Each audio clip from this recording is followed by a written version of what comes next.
ang ating binibining talong. Okay, ano po ang pangalan ninyo? Good evening everybody, I'm Amihan. Amihan.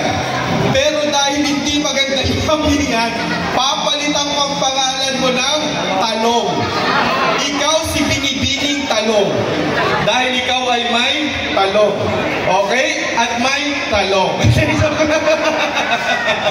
Joke lang po, joke lang. Okay. Si Bini number 1 ay si Bini Talong. Ikaw naman ay si Orduha. Si Bini Orduha. Okay ba sa inyo yung Orduha? O ganito na lang. Lahat na lang kayo dahil inumpisa natin sa gulay na talong. Lahat kayo gulay na lang. Isip kayo ng gulay na magiging pangalan ninyo. Talong, ikaw naman ay abukado, di gulay yun eh. Prutas yun.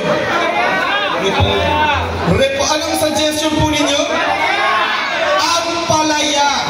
Ikaw daw si Bini Ampalaya dahil naka-green ka. Okay, palakpakan natin si Bini Ampalaya. Okay, Bini Talong, Bini Ampalaya. Ikaw naman po ay si Bini Okra. Okra, dahil maliit lang siya, okra siya.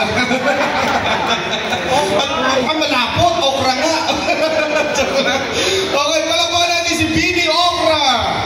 Ayan. At ikaw naman po, pang-apat nating Bini, ikaw ay si Bini Berocha. Hindi, joke lang. Ikaw ay si Bini Pechay na lang. Pechay. Gusto niyo ba yung pechay? Pwede? Kalabasa? Ano ba kayo masasuggest ninyo? Ano po yan? Patola. Parang mas bagay sa'yo yung patola. Kasi lahat sila pahaba eh. Kung magiging pechay ka, gulay ka. Masyadong ano yan, malambot. Patola. Ikaw si Bini Patola.